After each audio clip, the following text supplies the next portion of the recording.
blessings, grateful, joy, health, love.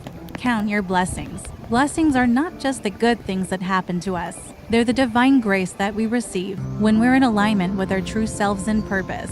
When we open our hearts and minds to positivity, gratitude, and joy, blessings start to manifest in our lives. They come in various forms: love, happiness, health, prosperity, and so on. Now, how do we attract these blessings?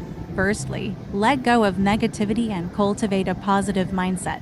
Being grateful for what we have is a great way to invite more good into. Living authentically and purposefully is another key to receiving blessings. When we live in alignment with our values and purpose, we become magnets for good. Remember that blessings are not always instantaneous. They might come slowly or quickly. The important thing is to keep faith and trust that they will arrive when they're meant to. So, dear friends, let's all embrace positivity and attract blessings into our lives. May you experience an abundance of joy, love, health, and prosperity always. Thank you for watching. If you found this video helpful or inspiring, please don't forget to like, share it with your friends, and subscribe to our channel for more uplifting content.